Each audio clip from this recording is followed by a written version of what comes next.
What's good with it? What's good with it, family? Just getting all my sources together. Just give me a little minute. I'm gonna be right with you. Hold on.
All right, what's good with it? Peace. Peace. What's up with it, family? Couldn't get it in. Uh Tonight I wanted to talk about I know it's been a minute since I've been live. And for my first time back in a minute, I just want to do a live on the actual man that I named the show after, the Al-Jahiz podcast. And we've been talking about Darwin a lot, and I want to get to the first father of the theory of natural selection and evolution. Even before Darwin published, even during the time of Darwin, wasn't the only person that came up with the theory uh, or had that idea. You also had like people like Alfred Russel Wallace that had the same idea as well. And Darwin just published first, and then in his time period, he made a more impactful saying acknowledgement of this theory or this thought of how nature works in the natural world.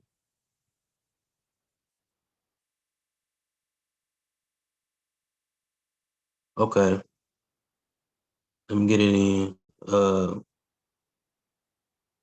Let me show some of my sources. I named this podcast the Al Jaheed podcast as well because this is a scientifically literate podcast. We talk about a lot of anthropology on here, talk about a lot of different sciences and history, see his history as well, and also I do subscribe to the theory of evolution myself as a science enthusiast.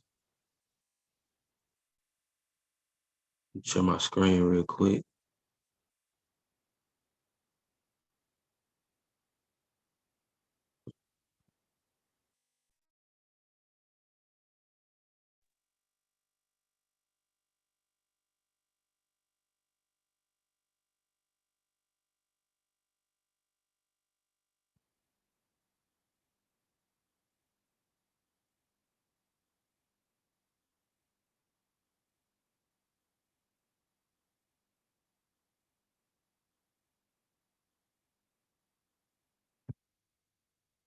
Okay,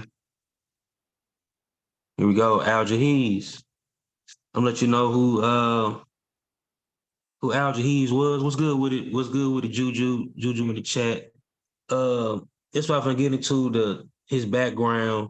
He had African ancestry, of course. His grandfather was a Bantu Bantu African, probably a descendant of Bantu slaves that was in Arabia during this medieval period from the Swahili coast. And during that time, we had a lot of Arabs trading and dealing with different Africans in the Arabian Sea coast or the Swahili coast in Southeast Africa. And by then, due to the Bantu expansion, you had Bantu people in that region. And they became some of the true best seafarers in that region too, especially the Swahili, Swahili speakers in that region, in Zanzibar and all of those areas. But right here, I'm gonna get into Al-Jahiz. Here's a photo of him right here. You can see he got, even though he's from an Arab tribe, you can see he has, he still has African affinities, especially from the Niger Congo speaking population. Like I said, his grandfather was Bantu. We still have Arab affinities as well. Of course, his grandfather was the only one that was Bantu. The rest of his family was fully Arab. And it's Abu Al-Jahiz, he also was a prolific writer. And his Arabic name was Abu Uthman Amir ibn Abil al-Kanani al-Baziri, commonly known as Al-Jahiz. He was born in 776, and he died between sometime in, they say, either December 868 or either January 869. As prose writer and author of works of literature, theology, zoology, and political religious polemics, he described himself as a member of the Arabian tribe, the Banu Kanana. He has been credited with describing certain principles related to natural selection. Ibn al-Nabidin lists nearly 140 titles attributed to Al-Jahiz, of which 75 are extinct.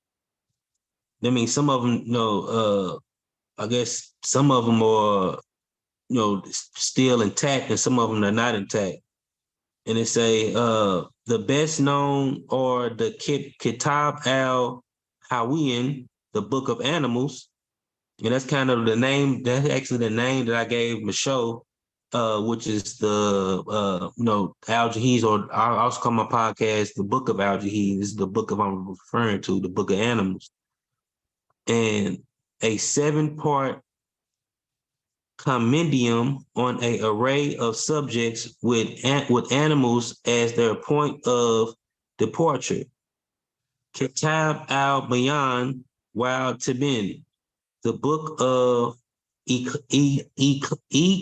effluence and expulsion, a wide-ranging work on human communication, and Katib al-Kuhala, the book of misers, a collection of insults and stinginess, or like greed or whatever, tradition claims that he was a smoother to death when vast amount of books well over him. Let me get my, matter of fact, I'm speaking of, let me get my animals in the house.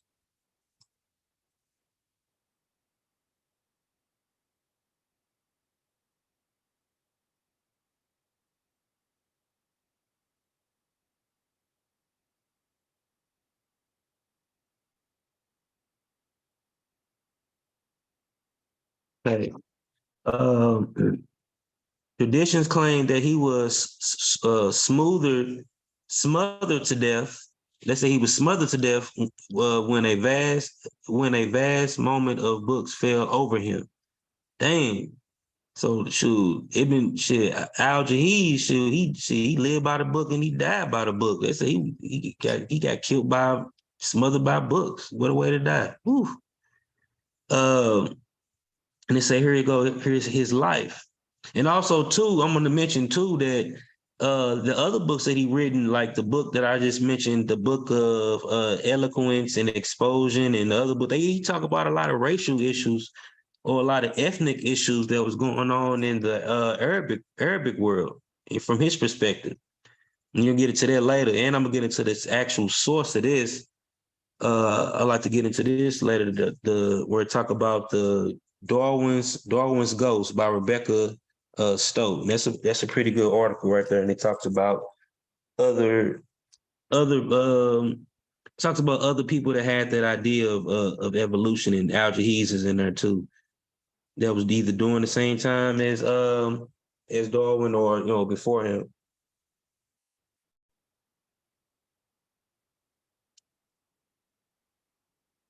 Right here it say life, his life. He was he was Abu Uthman Amir ibn Bir ibn Mahab, a protege of Abu al-Qayyamas. Amir ibn Kal al-Kanani, then al-Fagmi, aka Amir ibn al-Kanani al-Fagmi, was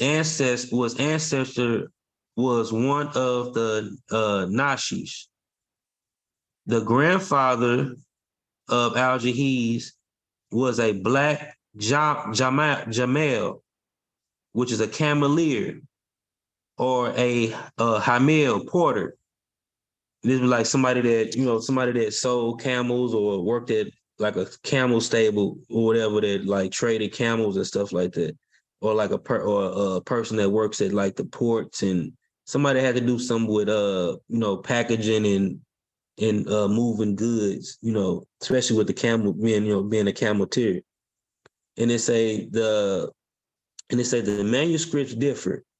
Of Amir ibn Kal named Mahab, nicknamed Faraza was his maternal grandmother, and Mahab his paternal. The name was, however, the name may, however, have been confused. Al-Jahiz died 250 or AD 869 during, I guess the 250, that'll be like the Arabic, Arabic got their own little time, period that they use. Their own calendar. But in our calendar, it'd have been like AD 869. During the caliphate of Al-Mutaz, Al-Nadim reports that Al-Jahiz said he was about the same age of Nabu Nawas. And Nabu Nawas was a famous poet during this Arabic period, during this medieval period. And they say older than Al-Jamaz. Not much is known about Al-Jahiz's early life, but his family was very poor. Born in Majra, Majra. Yeah, Majra that's in Iraq. That's in present day Iraq. And they say born in Majra early in 660, which is the Arabic time period, or February 776, which is our calendar. He asserted in a book he wrote that he was a member of the Arabian tribe Banu Kanani.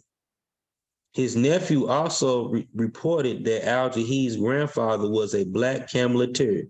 We speak about, what we were talking about earlier. Let's see what the sources that is.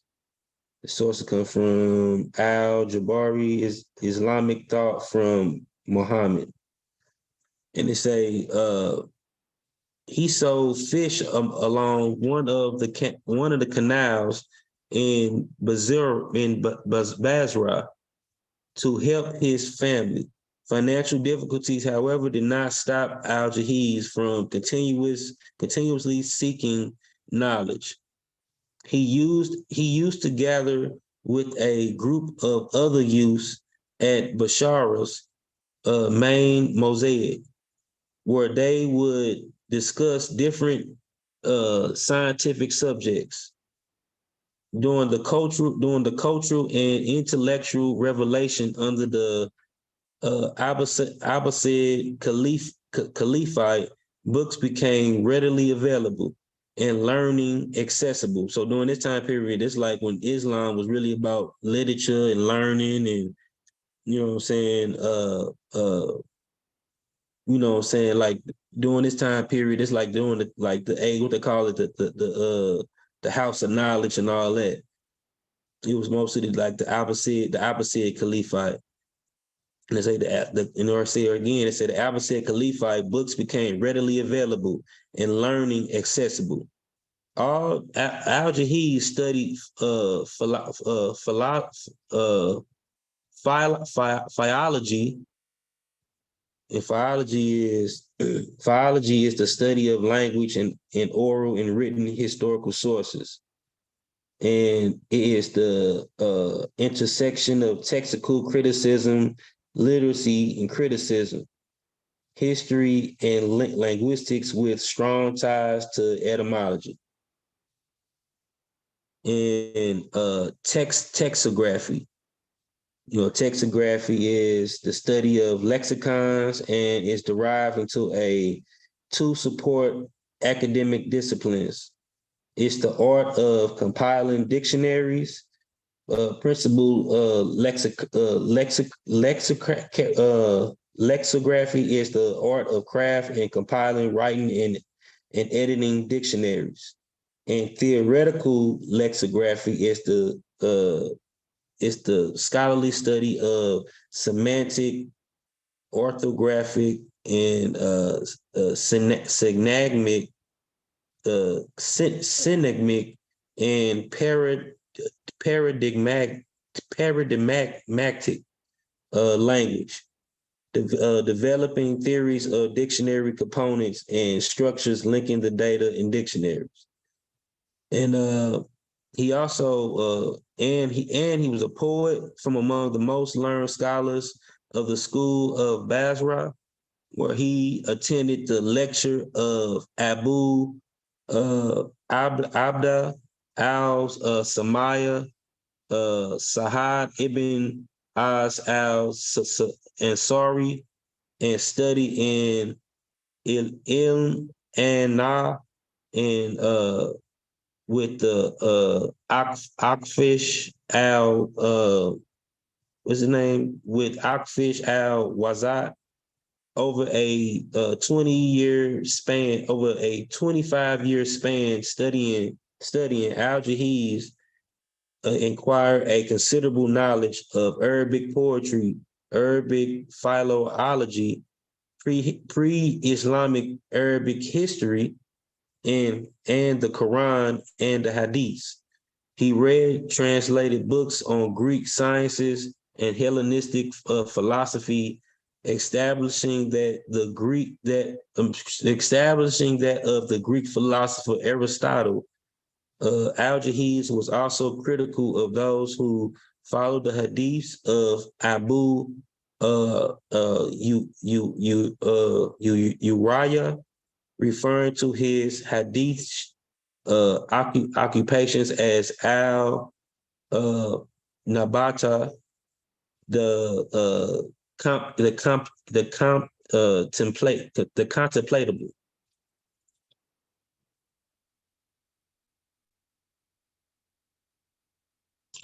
Yeah, the House of Wisdom. Yeah, that's in Baghdad. That's in Iraq too. But that's where he's from. He was from Iraq. So a lot of knowledge during the Abbasid Caliphate.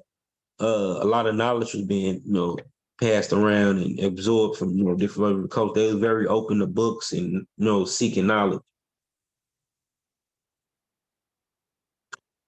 And right here, I'm going to get into his actual career. And as you see right here, this is the cover on the pages from the Book of Animals, the Katib al Hawayawan, Book of the Animals, and it said, while still in Basra, Al-Jahiz wrote an article about the institution of the Caliphate. This is said to have been the beginning of his career as a writer, which would become his sole source of living. It is said that his mother once offered him a tray full of notebooks and told him he would earn his living from writing. He went on to write 200 books in his lifetime on a variety of subjects, including on the Quran, Arabic grammar, zoology, poetry, lexicography, and rhetoric. Al-Jahiz was also one of the first Arabic writers to suggest a complete overhaul of the language grammatical system, though this would not be undertaken until his fellow linguist Ibn Mada took up the matter 200 years later. And it say Al-Madim cited this passage from a book of Al-Jahiz. And it say, when I was writing these two books about the creation of the Quran, which was the tendent given importance to honor by the commander of the faithful, and another about superiority of the connection with the Banu Hashim and Ibn Shams and the Mazum. These are different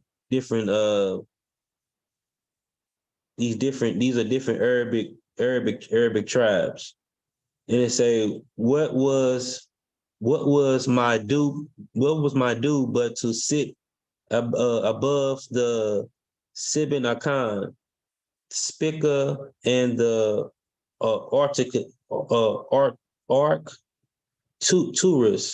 or on the top of the Ayah, or to deal with the red sulfur, or to conduct an anqua by her leading stream to the greatest king. Al-Jahiz moved to Baghdad, then to the capital of the Abbasid Caliphate in 816 AD, because the caliphs encouraged scientists and scholars and had just founded the library of the Bayt al-Kamal. That's the House of Wisdom, y'all. That's what this we talking about, the House of Wisdom.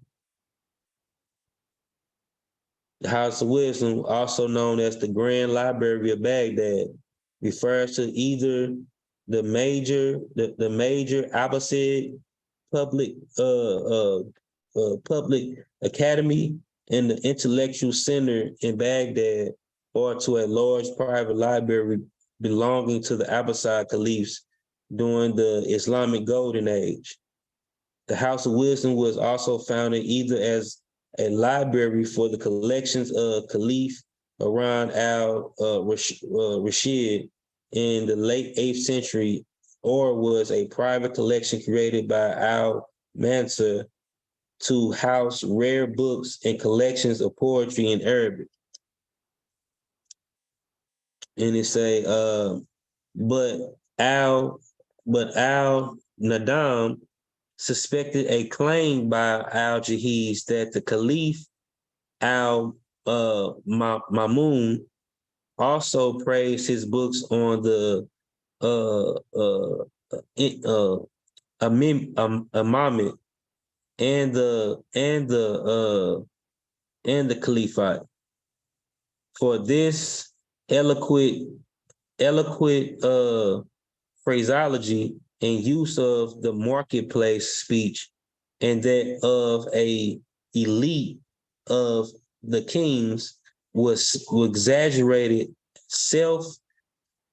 self glorification and doubted that the Alman would have spoken these words.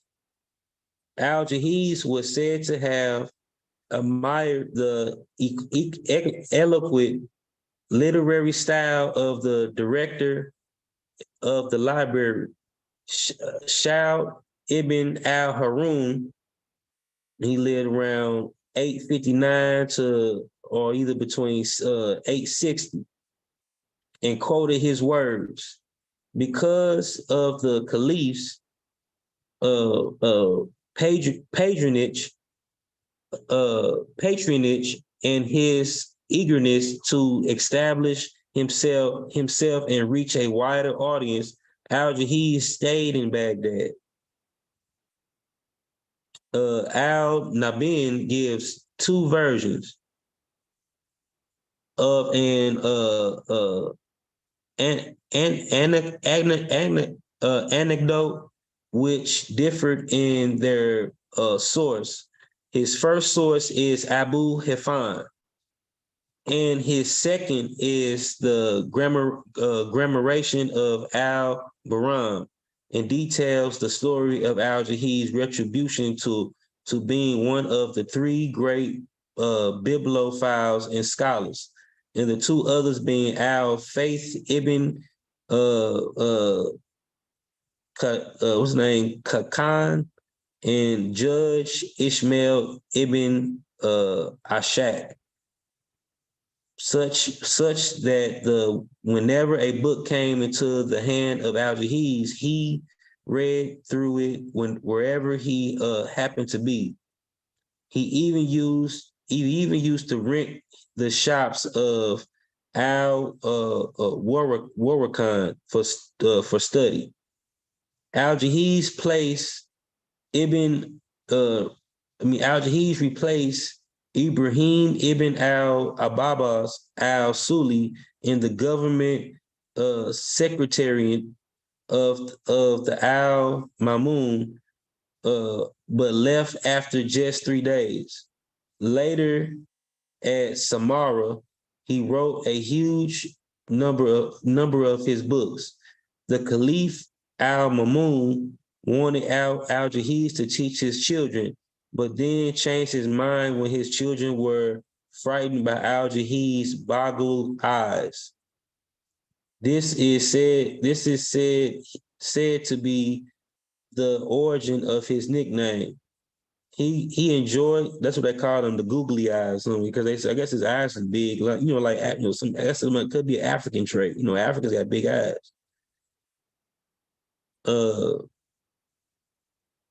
This is said to be the origin of his nickname. He enjoyed the patronage of Al-Faith ibn Kakan and the bibliophile boon companion of Caliph Al-Mutu Wakili. But after his murder in December 861, he left Samarra for his native Basara, where he lived on his estate with his concubine, her maid, and a manservant and a donkey. And it's about some of his most important works. It's the Book of Animals, the Kibin al-Hawan. This is the book where it say he also had the theory, of evolution in his book, or natural selection. And it's Katam al-Hawan, as in extensive compendium in the 7 volumes, consisting of anecdotes, poetic descriptions, and proverbs describing over 350 species of animals, composed in honor of Muhammad ibn Abd al-Malik al-Zayed, who paid him 5,000 gold coins, or 5 dinar. The 11th century scholar al-Khatam al-Baghdadi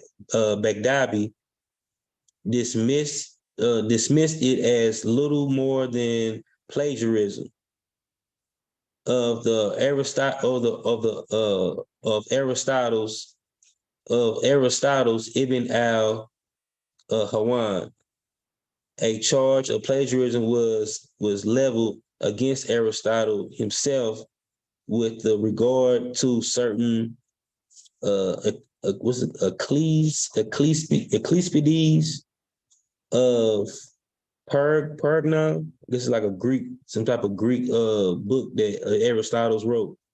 And it say later scholars have noted that there was only a limited Aristotelian influence in Al-Jahiz's work, and that al-Baghdad may have been inadequate with Aristotle's work. So al-Baghdadi, he was probably kind of hating on Al-Jahiz's work, trying to make allegations that he was, plagiarizing from Aristotle work. That it's even that's crazy that even his time period, they caught that he was hating on his work.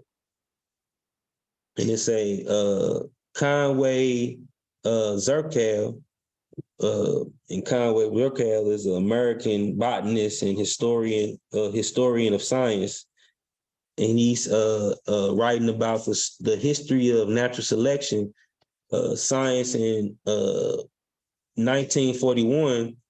Said that an excerpt from his work was the only relevant passage he had found on an Arabian scholar.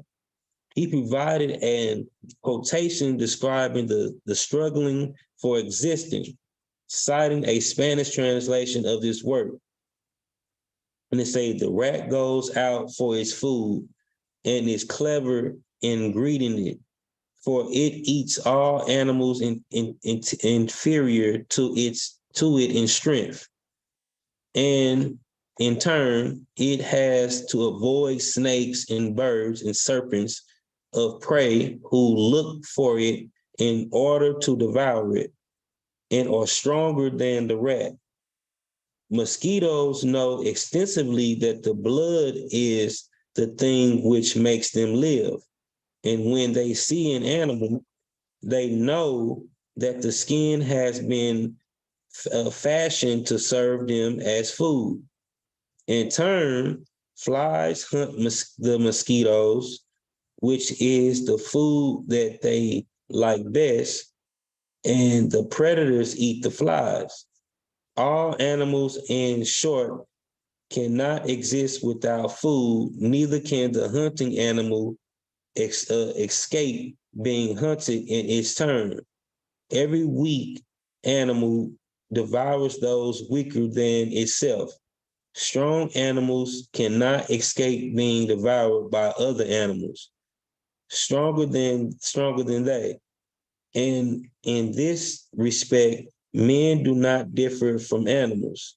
Some with the respect to others, although they do not arrive at the same extremes. In short, God has deposed some human beings as a cause of life for others, and likewise, he has deposed the latter as a cause of death of the former. So he had he had some type of acknowledgement, he had some type of theory that he had knew about, like kind of like something like natural selection. He basically what he's saying, like survival of the fittest, from a natural aspect. And it say, according to Frank Egerton, 2002, 2002, the claim made by some authors that Al-Jahiz was an early evolutionist is unconvincing, but the narrower claim that Al-Jahiz recognized the effect of environmental factors on animal life seems valid. So he didn't have like the exact, how Darwin and others and later had like more of a complex or more right on point theory. His was, he still recognized certain elements of the natural phenomenon that was going on that he was describing. And they say, but the narrow claim that Al-Jahiz recognized the effects of environmental factors on animal life seems valid. Rebecca Stoke writes of Al-Jahiz's work. Al-Jahiz was not certain with argument of theorizing. He was concerned with witnessing. He promoted the pleasure and fascination of close looking, and told his readers that there was nothing more important than this.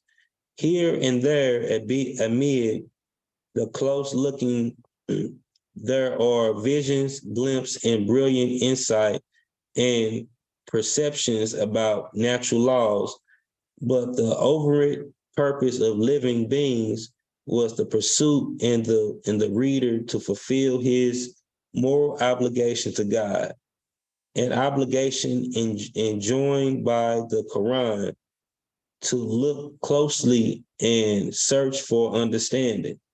If the certain historians have claimed that Al-Jahiz wrote about evolution 1,000 years before Darwin and that he discovered natural selection, they have misunderstood.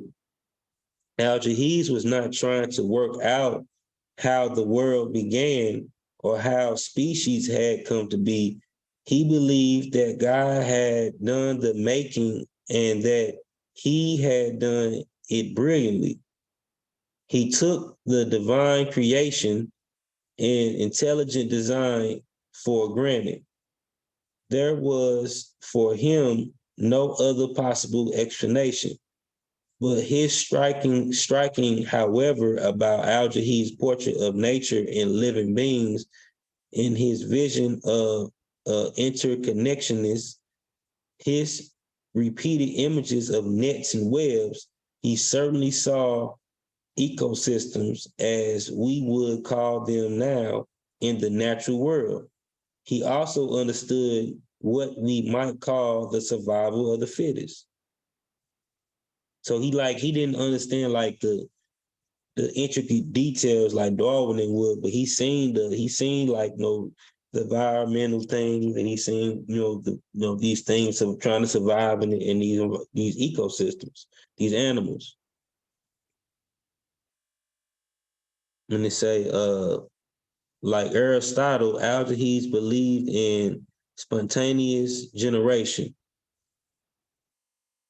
The spontaneous generation is superseded scientific theory that held that the living creatures could arise from non-living matter, and that such processes were commonplace and regular.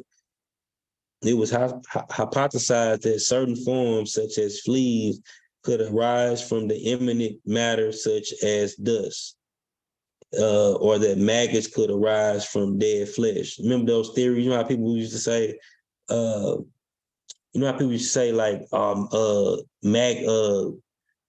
maggots just comes out of pork or some shit like that, or if you set pork out, maggots will come out not knowing that the flies lay their eggs and shit. You know what I'm saying? He believed, you know what I'm saying, like Aristotle and all that, they believed in what they call spontaneous generation. He frequently used metaphors of webs and nets to express the interconnectedness of the natural world. So he knew it was something going on, like, you know what I'm saying, like some type of phenomenon that connected all the animals to each other and things of that nature. And there's some other books that he wrote other than the Book of Animals. The Katib al-Bukhala, the Book of Misers, and AKA the Avarice, the Avarice and the Avaricus. And it's a collection of stories about the greedy, humorous, and satirical. And it is best example of Al-Jahiz's prose style. Al-Jahiz's ridiculous schoolmasters, beggars, and singers, and scribes for their greedy behavior. Many of the stories continue to be reprinted in magazines throughout the Arabic-speaking world. The book is considered one of the best works of Al-Jahiz. They say you need citations for that one, though. It could be true, could be not, but they need more citations for Wiki.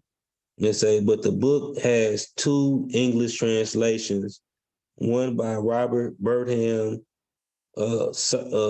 surgeon, titled The Book of Misers, and another by Jim Cavell, titled The Averus and the Vericus editions, the Arabic Al-Jarir in Cairo, 1958. And it says other book is Katib al-Bayan Wahautin, the Book of Eloquence and Demonstration. Demonstration.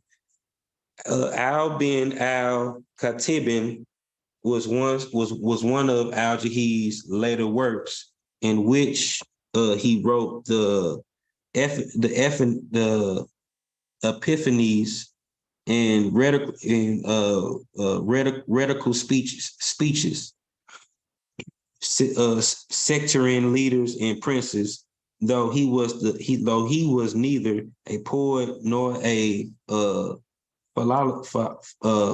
philologist in the proper sense, Al-Jahiz took a keen interest in almost any imaginable subject. The book is considered to have the started Arabic literacy theory in the formal Semitic fashion. Al-Jahiz's defining of the eloquence was ability of the speaker to deliver an effective message while maintaining it as a brief, elaborate at will, as widely accepted by later Arabic literacy critics. And it say Fakir al Sudan al Badam. And they say the pride of blacks over whites. That's a good like thing he wrote, like right here. This was very interesting thing he was writing about, like, ethnic issues in the Arabic world. And they say this book comprised an imaginary debate between black people and white people as which group is superior. Al-Jahiz mentioned that blacks have an oratory and eloquence of their own culture and language. And it also say Al-Jahiz, he also wrote, no, I'll say right here, it say the additions and translations.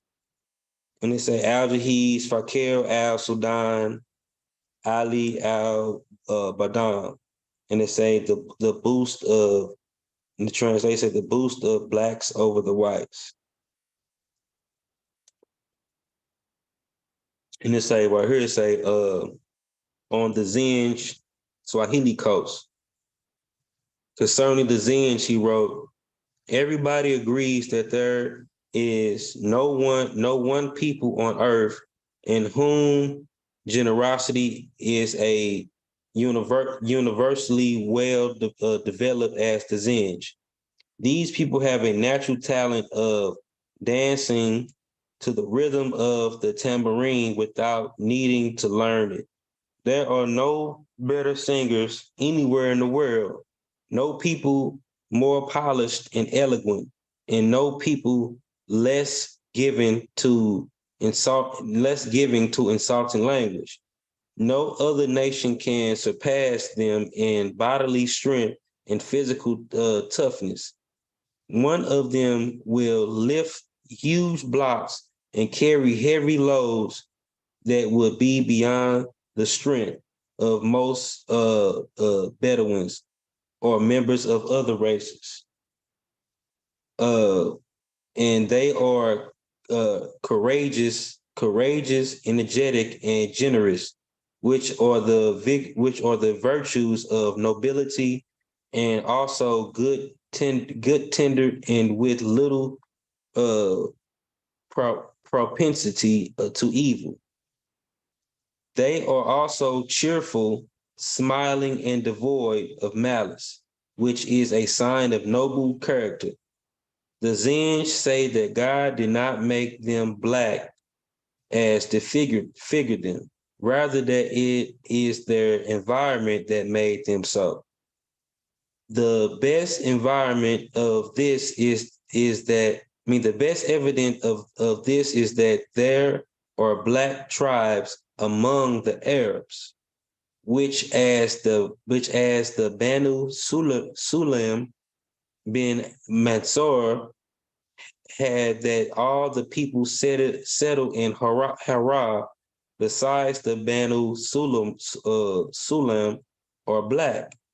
These tribes take slaves from among the Hashban and mind their flocks, and for the irrigation work, manual labors, and domestic service, and their wives from among Byzantines. And yet it takes less than 3 generations for the Hara to give them all the complexion of Banu Suleiman. These Hara is such that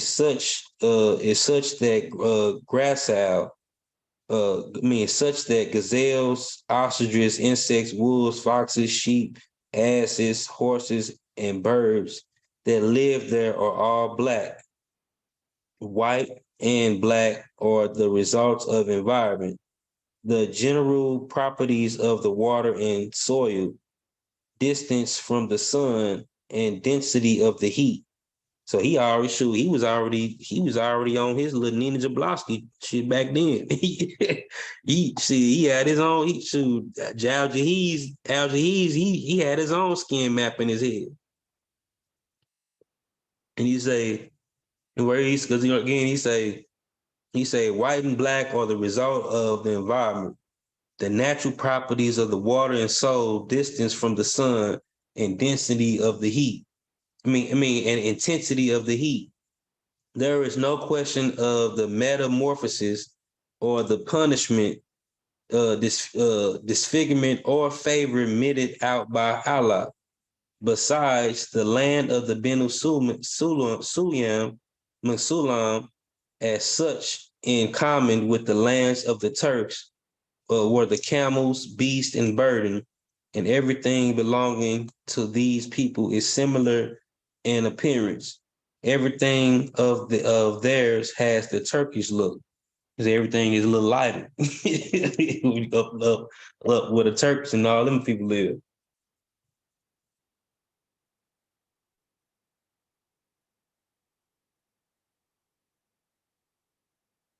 And then it say, I was looking at the chat real quick. And it say, the Mutazili theological debate. This also in that same book. He talk about the Zenj. He's talking about the Zenj people, and he talking about this. He said the Mutazili theoretical debate. And it say Al-Jahiz intervene in theological dispute between two Mutazilites. Mutazilites, and they say defended Abu al-Hudwi, Hudyal, and against the criticism of Bashir ibn al-Mutamar. What is his name? Mutab Amir. And they say another Mutazili theologian, Jafar ibn Mubashir, wrote a refutation of Al-Jahiz. According to the Encyclopedia Britannica, he was part of the rational Mutazilit school of theological support by the Caliph Al-Mubam and his successor. And these must be people that he debated. I thought it was the theoretical debate that he wrote about, but this is actually like some other scholar or theological person that he debated against. And it's according to Encyclopedia Britannica, he was part of the rational Mutazilite school of theology supported by the Caliph al-Mamun and his successor. When Mazalism was abandoned by the Caliph al-Makawakal, Mal Matu Wakal, Al-Jahiz remained in favor by writing essays such as Manakim a Turk, the exploits of the Turks. And we're here to talk about his death, and it said Al-Jahiz returned to Basari with hemiphilia. What's that? It's some type of disease. Say hemiphilia, and it say the untolerable phoresis or the untolerable paresis is weakness of one entire side of body. Hemiphilia is, in its most severe form, complete paralysis of half of the body. So it's a stroke, basically a stroke. So he had a stroke. And you say Al-Jahiz returned as Basiri with hemiphilia, which is basically a stroke, after spending more than 50 years in Baghdad. He died in Basiri in the Arabic month of Muharram in AH, that's the Arabic time period, 255, and our calendar is December 868 or either January 869. His exact cause of death is unclear, but popular assumption is that Al-Jahiz died in his private library after one of his large piles of books fell on him, killing him instantly. That's wild. Right here, I'm going to show y'all this article here, which is an interesting article. We'll talk about the ghost of Darwin.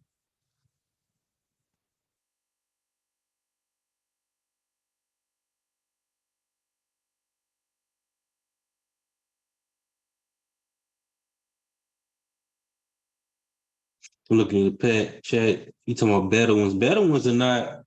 Yeah, Bedouins is like a mixture of mixed people anyway. Bedouins are basically Arabs, but Bedouins are not a particular people. Like certain Bija people actually became Bedouins themselves. Like Bedouins, like any ragtag or no, they're not really a homogeneous people. They're just a people who went like, you know what I'm saying, who lived outside of a sedentary society.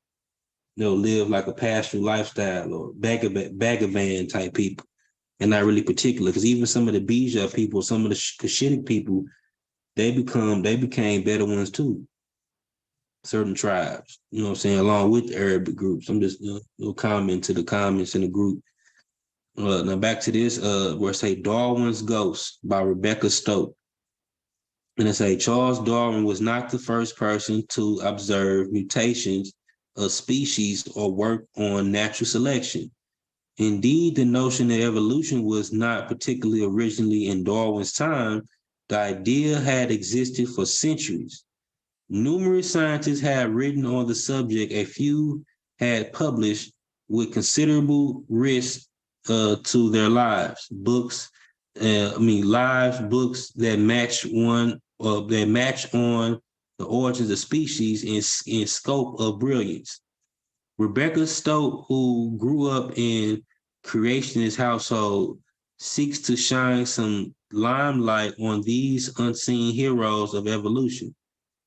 And they say to begin with, not one but two scientists should be credited with providing a scientific basis for evolution. The young and brilliant Alfred Russel Wallace, that's what I talked about earlier, who traveled to Malay Archipelago with his servant Ali. He had worked out natural selection at about the same time as Darwin. Instead, Darwin had to rush into publication in 1859 as he feared that Wallace would be seen as the discoverer of evolution. With discover evolution, the two read their papers jointly at the Royal Society, but Wallace was largely forgotten. There were other claimants even during Darwin's time. He was accused of plagiarism in Gardner's chronological by Patrick Matthew, a Scottish landowner and fruit farmer. Matthew claimed that he discovered the natural selection 28 years before Darwin. He had his book, Naval Timber and Arbiter Culture and Arboriculture was a proof. No, his book. Yeah, he said he had his book Naval Timber and Arboriculture as a proof. Darwin was forced to add a preface to the third edition of Origins, giving a line of intellectual deceit. It was a list of 30 scientists, including Matthew and Darwin's grandfather, Eremias, in his Zoomania, published in 1794. Erasmus argued that that species had descended from minute aquatic filament swimming in a historic sea. But the idea of evolution came to be traced back much further. On the island of Lesbos, Aristotle observed many different species and tried to discover the patterns beyond the apparent diversities. Remember we read earlier that Al-Jahiz actually he looked up he looked up to Aristotle a lot. Like that was one of his main his favorite scholar. And it say Aristotle observed many different species and tried to discover the patterns beyond their apparent diversity.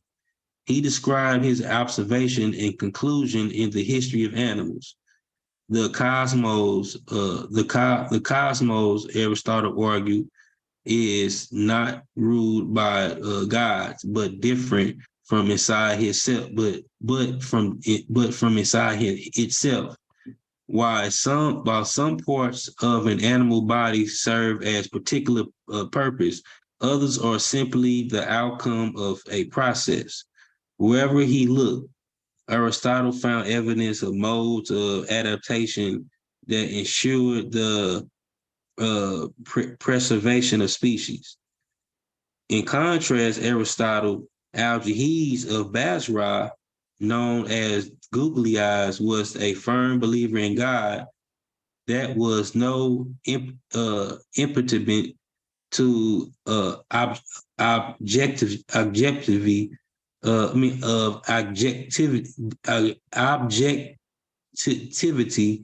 and critical observation. Here's the Book of Animals, a passive. You could tell he like dropped right after Aristotle. Because Aristotle wrote the history of animals. He wrote the Book of Animals, a massive 7-volume encyclopedia written between 847 and 867. Contained the first extensive study of animals. It comes close, say Stowe, to what we would recognize as the theory of evolution and natural selection. Written within a specific genre of classical Muslim scholarship, the Book of Animals combines facts and speculations with poetry, humorous anecdotes, and philosophical conjectures, metaphysics, sociology, and anthropology, and reverse from the Quran. And they say, what truly is astonishing about the Book of Animals of Al-Jahiz's vision of interconnectedness, he he constantly uses images of nets and webs. His webs and interconnectedness overshadows Darwin's visions of an untangled web. The extended metaphor Darwin used to dispel the key idea of natural selection, Al-Jahiz recognized ecosystems. He observed adaptation and understood the survival of the fittest. And like Aristotle, he believed in spontaneous generation. That there is then there is Benia de Miliad, a spy master of Cairo in 1697. He published Telemid, or conversations between the Indian philosopher and the French missionary of the diminution of the sea and the formation of earth and the origin of men and animals. Like Al-Jahiz's book, this is the grand synthesis of facts, reports, and stories from different cultures, all with an accent of natural selection. In 1749, the French Enlightenment philosopher Diderot claimed that he have emerged from a multitude of shameless things that could exist themselves and perpetuate themselves through a rapid succession of being. John Baptiste Lamarck, professor of Jardin des Plantes in Paris, argued for organic evolution and developed a coherent theory in a series of books, including zoological philosophy. This list goes on, but were these men evolutionists? Perhaps not in the sense that we understand evolution today. Even Darwin did not claim to be an evolutionist. The point of Stowe's book is to show that Darwin stood on the soldiers of giants. There were many starts, true and false, towards the discovery of natural selection, but the end product owes something to all of them. The results of fascinating history of an idea that is crucial to our understanding of life on Earth. Yeah, that was my little presentation on Al-Jahiz, and I'm gonna put hold on, I'm gonna put the link in the chat if anybody want to join, ask some questions.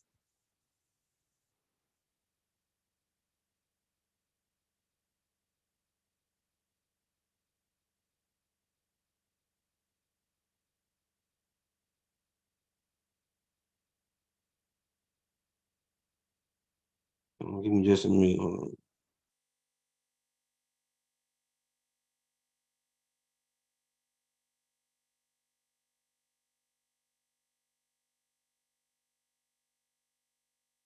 Put the link in the chat real quick. I gotta copy and paste it real quick on something. Go out in the building. Shout out. What's up with it? Sonic was good with it, bro. Astro 97, 87 in the building. Pure Black. Chef in the building was good with the chef.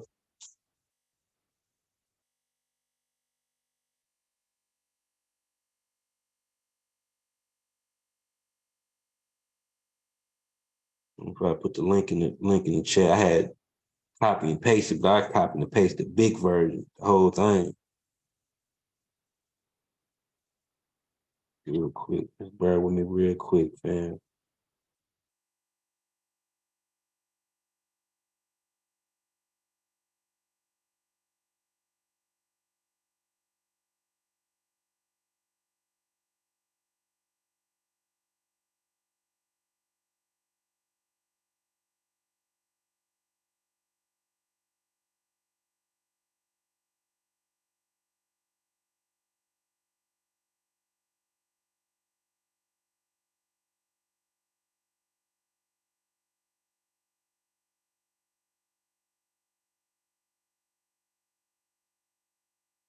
There we go.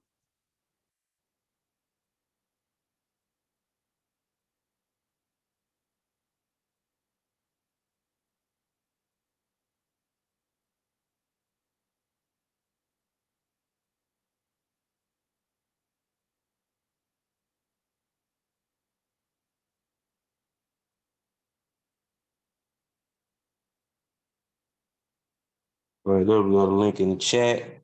Anyone want to jump in, add in the comments on the presentation of Al-Jahiz, the first or the grandfather of evolution. And as I seen too, it was some other people too that had some similar a similar viewpoint or similar thought or theory of natural selection.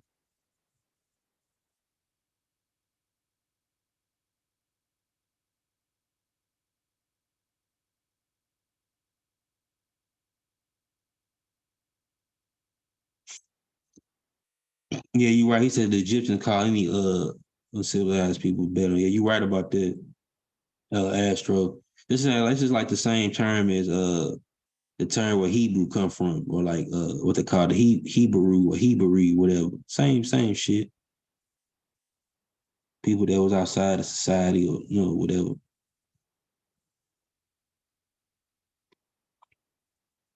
Oh yeah, you go shit. Just go back and see it. Shit, it's gonna be recorded. Go back and rewind it. Then Iron Sonic. I did the whole thing on Al-Jahiz today, the father of evolution.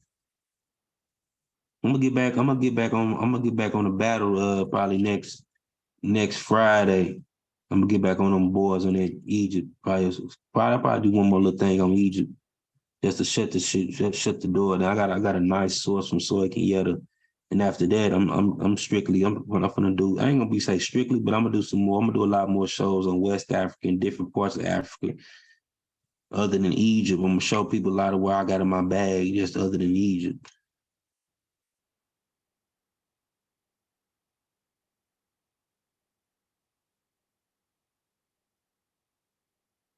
Yeah, I'm getting into my bag on West Africa, Bantu expansions and all that. A lot of people don't even know about that stuff for real. I'm gonna show people what I know, bro. I got a lot of information on that. Got a lot of work on that, a lot of books.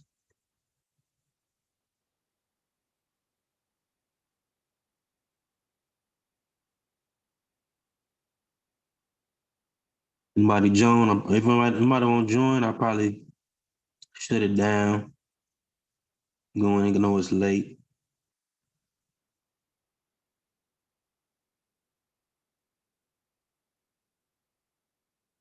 Yeah, they misuse it all the time. They don't even, I got the whole book. I got the book on the different phases. It's real complex too. Even in that Christopher Everett book, I got it. It breaks it down.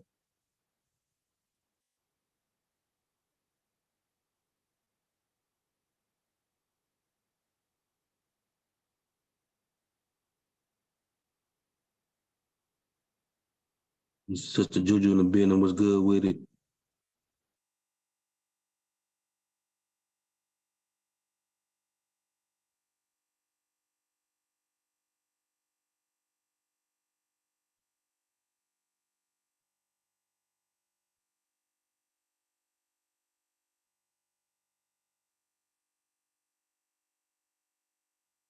Yeah, I got the book.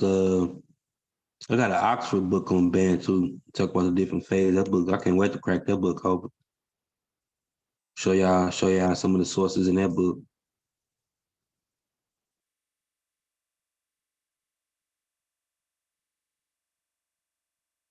I'm gonna go live again next Saturday. Either next Saturday, or next Friday, either one. I'm gonna go live again. I might sneak in a bonus live tomorrow if I get time to. Cause since I ain't been on in a minute, do like a little short show tomorrow if I got time to. If I finish, gotta finish reading I got some sources that I've been reading. I gotta finish reading it so I can know where everything at in the sources. For sure, man. For sure, Juju. Anytime y'all finna start doing this more often. Sharing some of the information I got. Just stick to the information and stay out of them clown panels and all that.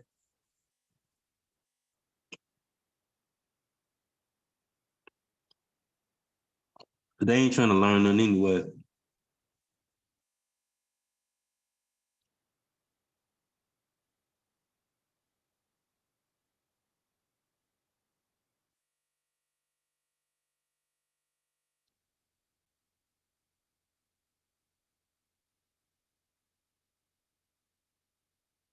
I don't know.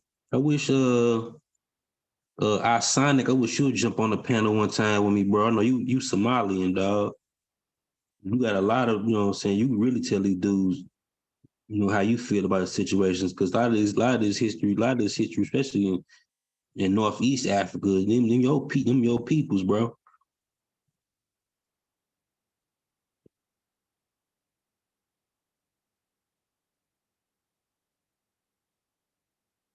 Yeah. Yeah, they ain't trying to learn nothing though. They don't know like Somalian people don't feel that they black. They call themselves Somalian or whatever clan or whatever, clan the tribe they come from.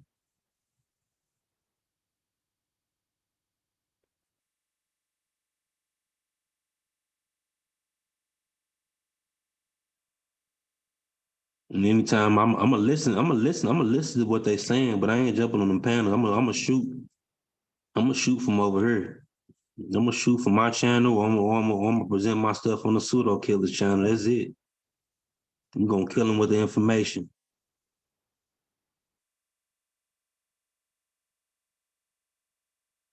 They play too much. They play too many mind games over there. I don't know, man. They crazy. They got to hit. Ash would say why the smash was hating because they be hating. They got an army of pseudos over there.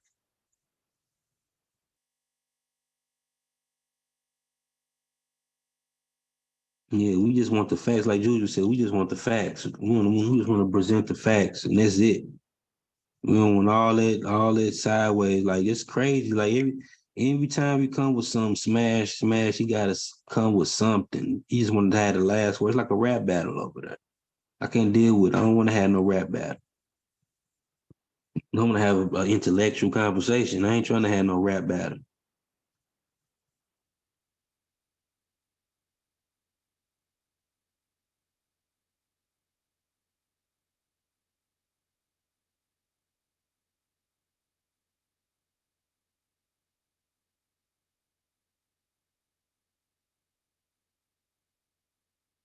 Yeah, yeah, for sure, man. Yeah, man. If anybody don't jump in, I probably end the show tonight and do this again. I'm gonna do this again next week. I'll probably show this do a 2-part show. And if I don't do it tomorrow, I'm gonna do it next week. But I'm gonna do a 2-part show on I'm gonna start a source that I'm reading about the source Kenyatta source and how he feel about how they mess up on the true Negro and all that. And I also got another source I want to go over and go over with y'all.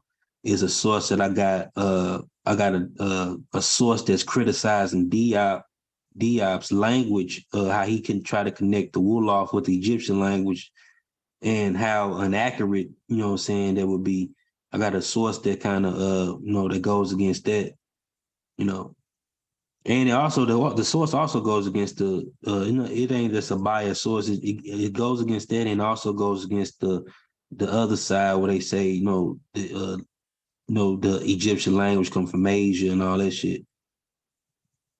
The Asiatic theory and all that. The source I got actually goes against that as well. All right, y'all. Peace out, man. Support the channel. Push the like button. Push the notifications if your first time joining this channel. Uh, right on for the love, right on for the people listening. I appreciate it. I will be doing this more soon to build up my show. Peace and love, family.